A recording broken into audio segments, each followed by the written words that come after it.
Hello po sa inyong lahat. Yan. Kamusta po ang bawat isa?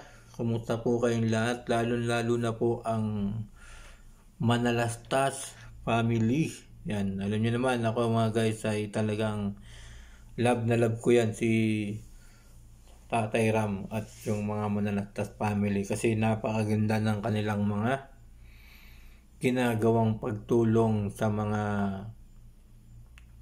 taong nangangailangan. At meron nga ako mga guys na panood guys na bago nilang upload yung mag-ina, no? Tapos yung halos sa yung kanilang bahay ay isang parang tent na lang yung nagiging silungan nila, no? At nakakaawa po yung mag-iina na yung mga guys. Sana mga guys ay patuloy. Alam naman natin na sila Sir Tekram, Tate Tekram ay patuloy na tumutulong sa mga katulad ng mga pamilyang may ganun na buhay, no? Sana po ay sa mga nanonood po kay Sir Tekram, sa mga nakapanood ng video na bago nilang upload na video, yung tungkol sa mag-ina, tapos yung batang babae na bahay nila ay talagang parang tent lang o parang bumagsak na, tapos yung hindi pwedeng mapasukan ng tubig kapag umuulan mga guys, no? Pero yung ating guys ng ating tatalakayin mga guys ay meron po akong nakita. Grabe yung ginawa kay Kuya Luis. Grabe yung ginawa kay Kuya Luis. Isinesearch ko yung sinesearch ko yung tinatry kong hanapin yung Facebook ni Luis. At sinearch ko yung Tekram Luis. Ay ito yung nakita ko, no? Ito po yung nakita natin. At nagulat ako mga guys na ito pa yung nakita ko na no? Yung Tekram Extended Family, yung page na to, at yung nag-post ay Palaman ng Bayan. Dito na nga guys ay nakalagay, Kuya Luis kinulong ng kaklase sa CR ng school at sinampal, no? Grabe naman yung grabe naman yung mga kaklase ni Luis, no? Grabe yung mga kaklase ni Luis. Di ba? At sa mismong araw pa talaga ng birthday niya ginawa. Napakawalang mga pinag-aralan ng mga kaklase ni Luis, no? Ako, ito mga guys, nakikita ko dito guys. Ito po ay hindi po ito prank, ha? Yung post ni Paulo Padilla, hindi po ito prank. Kuya Luis bumuhos ang luha after magkwento, kinulong sa loob ng CR, sinampal ng kaklase. At plano pa talagang may plano pang banatan si Kuya Luis.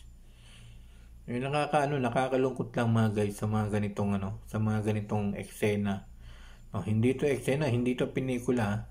Ito po yung eksena sa loob ng school. Marami talagang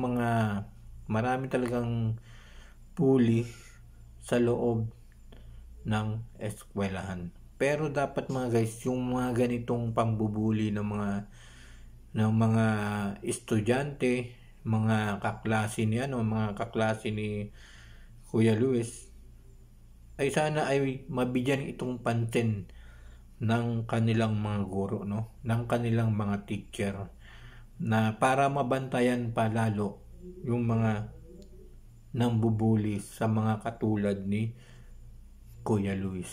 Mahirap po kasi itong mga guys, lalo na kung yung isang tao, lalo kung yung isang bata ay hindi sanay sa mga pambubuli, hindi sanay sa pakikipag-away.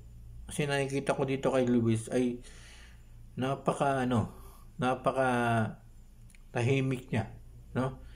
Tahimik niya at may sincere may sincere sa pag-aaral, di ba? Pero ang malalaman natin mga guys, kung ganito yung malalaman natin na lalo-lalo na nakita ko sa post, yung post ni Paulo Padilla, ay nakakalungkot yung ganito, no? Kaya nga nung kinukwento ni ni Luis kay Sir Tekram, kay Tatay Ram, yung nangyari sa kanya ay halos mapaiyak, no? Halos mapaiyak at mapaluha na talaga ng gusto si Tatay Ram, no? Napapaluha siya habang kinukwento ni Luis yung nangyari sa kanya. Hihintayin pa ba natin mga guys? Hihintayin pa ba natin na mas umabot pa sa mga susunod na araw na mabanatan si Kuya Luis? Kayo mga guys, sa mga nanonood po dyan, sa mga taga-suporta ni Tatay Ram, ni Tatay Tekram, ano po yung ano nyo? Hihintayin pa ba natin na matuloy yung planong banatan si Kuya Luis ng kanyang mga kaklase, no? Kaya nga nananawagan tayo guys na marami ang nagko-komento rito guys, na marami ang nagko-komento rito na gusto nila na ipatawag, sabi ni Sally Ligwin, dapat ipatawag ang kaklase at magulang. Hindi pwede ang ganyan. Dapat talaga binabantayan din ng pamunuan ng eskwelahan. Totoo naman, oh. Dapat na talaga na binabantayan ng mga teacher o mga pamunuan ng mga eskwelahan yung mga batang ito na nagbubuli sa kanilang mga kaklase. At dapat din talaga na ipatawag ang magulang ng mga kaklase na ng bully o mga nagkulong sa CR kay Luis. At sana nga din ay mapuntahan din po ito ni Tatay Ram. Makapunta si Tatay Ram sa school para makausap nila yung teacher na kung ano man ang maging plano, no? At sana nga mga guys ay para sa akin, mas gusto ko sana para sa akin, pero hindi ko pinapangunahan si Tatay Ram. Para po sa akin, mas magandang ibalik na lang si Kuya Luis sa bahay ng mga Manalastas family. Mas maganda para mas masubaybayan nila, no? Kasi nakakatakot yung mga ganitong pangyayari mga guys, no? Nakakatakot yung mga ganitong pangyayari. Sabi nga rito ni Mirna Alcalde, yan, at ni Miraflor Calisa, ibalik mo na si Luis sa bahay nyo, Tatay Ram. Tama yung sinasabi. Tama yung advice ni Miraflor Calisa na ibalik na lang si Luis sa bahay nila, Tatay Ram, para maiwasan mga guys yung ganitong mga pangyayari. Kasi nakakalungkot guys, no? Lalo na kung yung isang bata ay hindi sanay sa away, hindi sanay sa binubuli, no?